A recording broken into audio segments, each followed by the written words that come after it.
गाय और बैल की जुदाई पार्ट 2।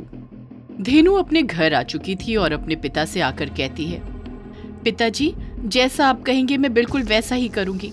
अगर आप चाहते हैं कि मैं मूंग से ना मिलूं तो आज के बाद मैं मूंग से नहीं मिलूंगी।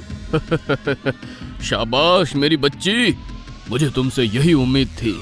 अब देखना, तुम्हारी शादी मैं किसी बड़े राज्य के राजकुमार के साथ बड़ी ही धूमधाम से करूंगा। दूसरी तरफ मूंग के पिता भी ये बात सुनकर बहुत खुश थे कि अब मूंग धेनु से कभी नहीं मिलेगा। तुम्हें क्या राजकुमारियों की कमी है?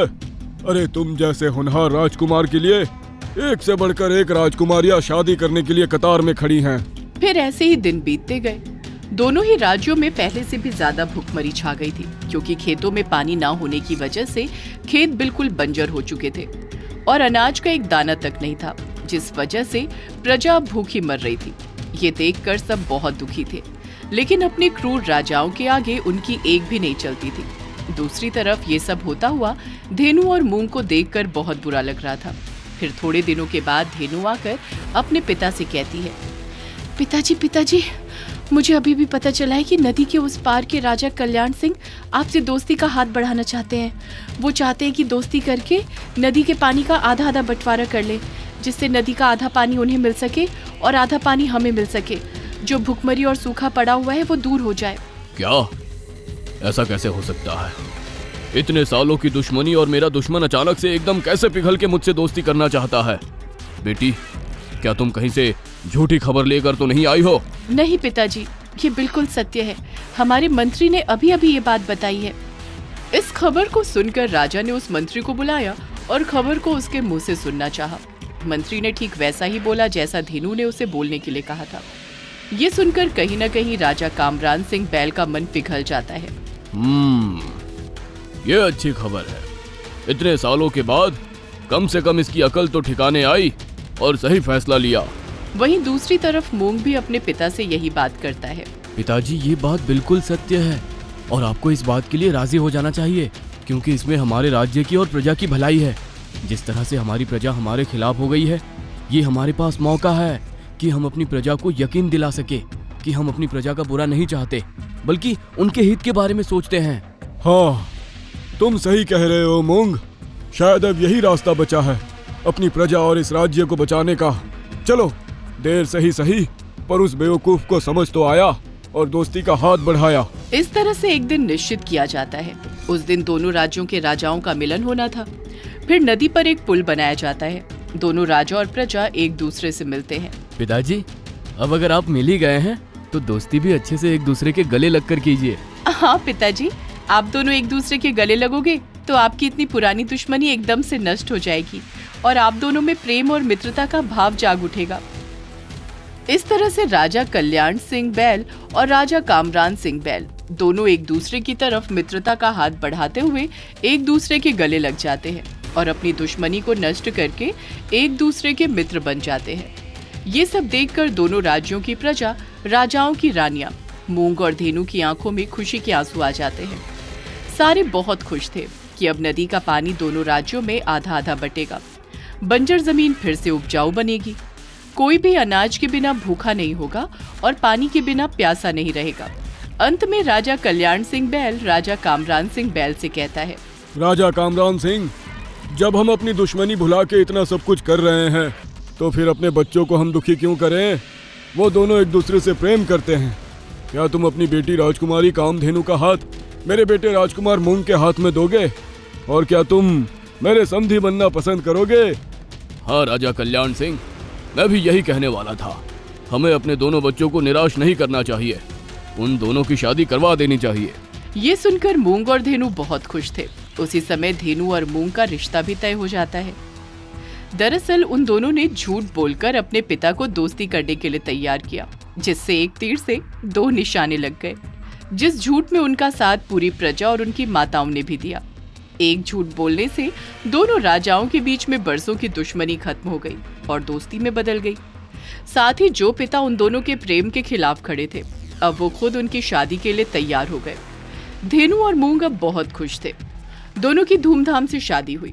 दोस्तों, इस कहानी से हमें ये सीख मिलती है कि कभी-कभी झूठ बोलने में भी भलाई हो सकती है। ये कहानी है राजा कामरान सिंह बैल और राजा कल्याण सिंह बैल की, जो आपस में कट्टर दुश्मन थे। दोनों राजा अपने अपने राज्य में कुछ खास अच्छे नहीं थे। हमेशा उनकी प्रजा को दोनों राजाओं से शिकायत रहती थी। इन दोनों की दुश्मनी के कारण सालों से उनकी प्रजा भूख से मर रही थी। एक तरफ राजा कल्याण सिंह बैल का राज्य था और दूसरी तरफ राजा कामरान सिंह बैल का राज्य, और दोनों के राज्यों के बीच में एक नदी थी जिसके पानी के लिए दोनों हमेशा लड़ा करते थे। ये नदी उन दोनों की दुश्मनी का कारण थी।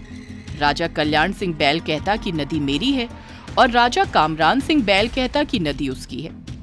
लेकिन सालों से दोनों की लड़ाई के चलते वो नदी किसी की भी नहीं हो सकी थी।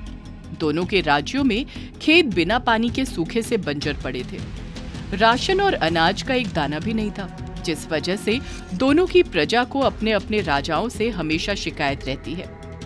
राजा जी, पूरी प्रजा अनाज और पानी के बिना मर रही है। आप हमारे राजा हैं, अब आपको ही इस बात का हल निकालना होगा। अगर ऐसा ही चलता रहा तो धीरे धीरे करके आपकी प्रजा मर जाएगी। अब तुम क्या कहना चाहते हो कि मैं जाकर उस कामरान सिंह के आगे झुक जाऊं?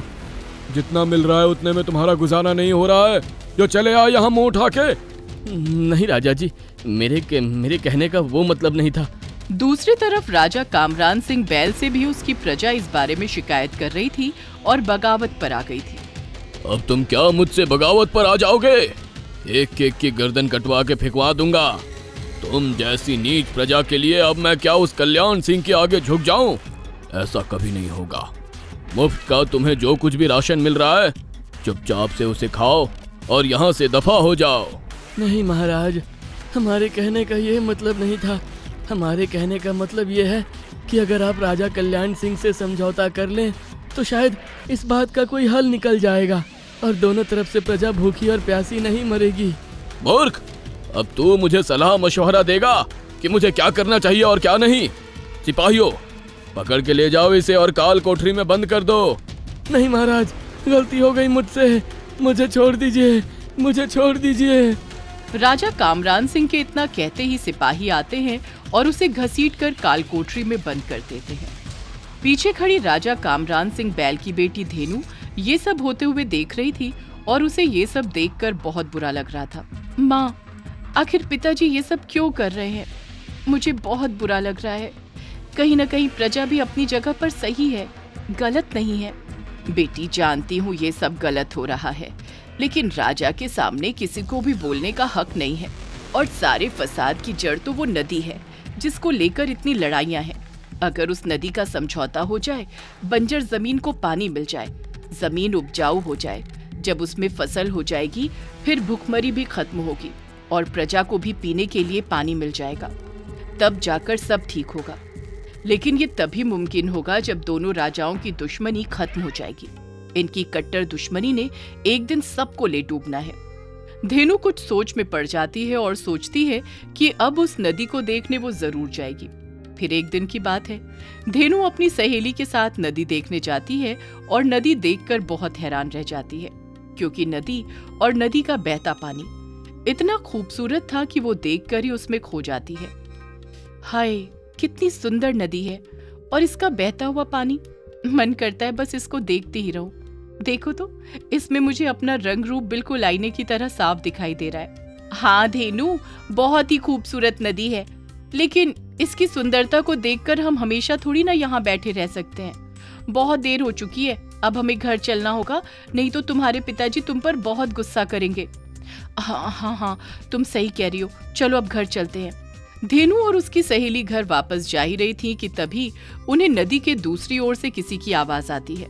धेनु ने पीछे मुड़कर देखा तो उसे कोई ऐसा दिखा जिसे देखकर वो अपने होश खो बैठती है। उसे देखते ही वो अपना दिल दे बैठती है और दूसरी ओर से वो भी उसे घंटे से देखे जा रहा था। वो भी उसके प्यार में खो चुका था। दरअसल जो नदी के उस पार से धेनु को देख रहा था वो कोई और नहीं, राजा कल्याण सिंह बैल का बेटा मूंग था। कौन हो तुम? इतनी खूबसूरत, बिल्कुल परियों जैसी। ऐसा लगता है जैसे अभी अभी आसमान से उतरकर कोई अप्सरा आई हो। धेनु उसके मुंह से अपनी तारीफ सुनकर बहुत खुश हो जाती है और मन ही मन मुस्कुराती है। मेरा नाम धेनु है और मैं इस राज्य के राजा कामरान सिंह की बेटी हूँ। अच्छा, तो तुम नदी के उस पार के राजा की बेटी हो? मैं मूंग हूँ। मैं नदी के इस पार के राजा का बेटा हूँ और मैं अक्सर यहाँ आता रहता हूँ। मुझे यहाँ आना, नदी को देखना बहुत अच्छा लगता है। क्या तुम यहाँ पहली बार आई हो? क्योंकि तुम्हें मैंने पहले कभी यहाँ नहीं देखा। हाँ, मैं यहाँ पहली बार आई हूँ और मुझे यहाँ आकर इतना अच्छा लगा कि अब मैं यहाँ रोज आती रहूंगी। मूंग और धेनु आपस में बातें कर ही रहे थे कि धेनु की सहेली उसे कहती है कि बहुत समय हो गया है, शाम ढल रही है, हमें घर लौट जाना चाहिए। अच्छा मूंग, शाम ढल रही है, अब मुझे घर जाना होगा। धेनु, मैं क्या कह रहा था, अब कब मिलोगी? कल इसी समय मिलेंगे। ये कहकर धेनु चली जाती है। फिर दोनों की मुलाकातों का सिलसिला ऐसे ही जारी रहा। दोनों हर रोज ऐसे ही मिलते। धेनु नदी के इस पार से और मूंग नदी के उस पार से एक दूसरे से रोजाना मिलने आते और बातें करते। धेनु, कितना लंबा समय हो गया है हमें ऐसे नदी के आर पार बात करते हुए। हम दोनों कब मिलेंगे? पता नहीं, मिलना तो मैं भी तुमसे चाहती हूँ, लेकिन बीच में ये नदी है, इसको पार करके कैसे आऊं? धेनु, क्या तुम मुझसे शादी करोगी? धेनु मूंग की बात सुनकर 2 पल के लिए खामोश हो जाती है। क्या हुआ धेनु? क्या तुम्हें मैं पसंद नहीं हूँ? तुमने कोई जवाब नहीं दिया। नहीं नहीं, ऐसी बात नहीं है। मैं भी तुमसे प्रेम करती हूँ और तुमसे शादी करना चाहती हूँ। तुम्हारे सिवा किसी के बारे में सोच भी नहीं सकती। लेकिन मैं ये सोच रही थी कि हमारे पिताजी तो आपस में कट्टर दुश्मन हैं। क्या वो हमारी शादी के लिए कभी राजी होंगे? मूंग धेनु से कहता है कि हमें अपने अपने माता पिता को अपनी शादी के लिए राजी करना होगा। धेनु घर पर आकर अपनी माँ से इस बारे में बात करती है। जब उसकी माँ ये सब सुनती है तो सुनकर बहुत घबरा जाती है। ये तुम क्या कह रही हो बेटी? ये शब्द अपने जुबान पर फिर कभी मत लाना। शुक्र है कि ये बात सिर्फ मुझे बताई है तुमने और किसी को नहीं। अगर तुम्हारे पिताजी को पता चल गया तो वो ना जाने क्या कर देंगे। तुम जानती नहीं हो कि तुम्हारे पिताजी और राजा कल्याण सिंह के बीच में कितनी कट्टर दुश्मनी है। भूल जाओ मूंग से शादी का ख्याल। दोनों माँ बेटी के बीच होते हुए इस वार्तालाप को पीछे खड़ा राजा कल्याण सिंह बैल सुन लेता है और अपनी बेटी को गुस्से से समझाने के बदले बहुत ही प्यार से समझाता है।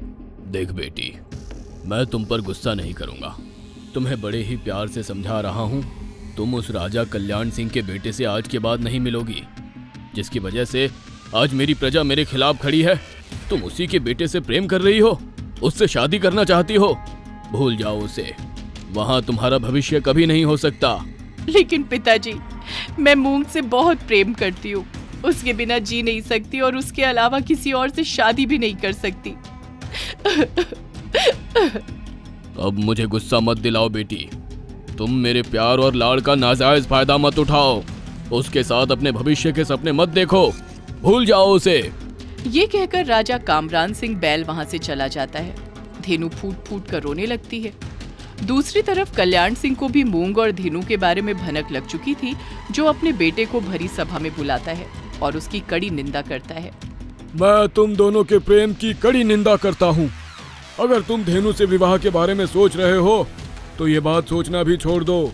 हाँ, एक शर्त पर तुम दोनों का विवाह हो सकता है। अगर राजा कामरान सिंह उस नदी को पाने का सपना छोड़ दे, फिर नदी और नदी का पानी मेरा हो जाए, तो मैं खुद तुम्हारे लिए उसकी बेटी का हाथ मांगने जाऊंगा। वरना तुम उससे शादी करने का सपना भूल जाओ। पिताजी, आप ऐसे कैसे कह सकते हैं? दो प्यार करने वालों को अलग कैसे कर सकते हैं? मैं धेनु के बिना जिंदा नहीं रह सकता। मैं उससे बहुत प्रेम करता हूँ। उस नदी के लिए उस पार की प्रजा और इस पार की प्रजा की आज तक बहुत सी बलियां चढ़ी हैं। अगर तुम दोनों की बलि भी चढ़ जाएगी तो कोई गम नहीं है। मैं तुम्हें आखिरी चेतावनी दे रहा हूँ, भूल जाओ धेनु को।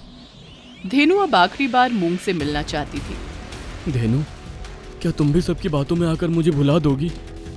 मूंग, भूल जाओ मुझे, क्योंकि हम दोनों का विवाह मुमकिन नहीं है। दोनों राज्यों के बीच में जंग छिड़ जाएगी। हम दोनों जंग का कारण बने, मैं नहीं चाहती। आज मैं तुमसे आखिरी बार मिलने आई हूँ, भूल जाओ मुझे। जा रही हूँ और आज के बाद मैं तुमसे कभी नहीं मिलूंगी। रुको धेनु, तुम ऐसे कैसे छोड़कर जा सकती हो? हम दोनों तो आज तक कभी मिले भी नहीं हैं। सोचो, हम दोनों का प्रेम कितना पवित्र है। हमेशा तुम नदी के उस पार से मुझसे बातें करती हो और मैं नदी के इस पार से। यह नदी हमारे प्रेम की साक्षी है और मुझे पूरा यकीन है कि हम दोनों कभी अलग नहीं होंगे। अगर तुम मेरी बात मानोगी तो हम दोनों कभी अलग नहीं होंगे। हमारी शादी भी होगी और बरसों से दोनों राज्यों के बीच में जो कट्टर दुश्मनी है वो भी दोस्ती में बदल जाएगी। दोनों राज्यों की प्रजा भी खुश होगी और भूखमरी से भी कोई नहीं मरेगा। बंजर जमीन उपजाऊ हो जाएगी, सबको पानी मिलेगा और दोनों राजाओं के बीच में भी दोस्ती हो जाएगी। अच्छा, सच में मूंग, ऐसा कभी हो सकता है? ये दुश्मनी खत्म हो सकती है और हम दोनों का प्रेम सफल होकर विवाह में बदल सकता है? हाँ, बिल्कुल हो सकता है, लेकिन जैसा मैं कहूँ तुम्हें वैसा ही करना पड़ेगा। दोस्तों, इस कहानी में आगे क्या होगा ये हम आपको इसके अगले भाग में दिखाएंगे। क्या राजा कल्याण सिंह और कामरान सिंह के बीच में कट्टर दुश्मनी खत्म होकर दोस्ती में बदल जाएगी? दोनों राज्यों की प्रजा को जो अपने अपने राजाओं से शिकायतें हैं वो खत्म हो जाएंगी? और क्या मूंग और धेनु का भी विवाह हो जाएगा? ये सब देखने के लिए आपको इसका अगला भाग देखना पड़ेगा।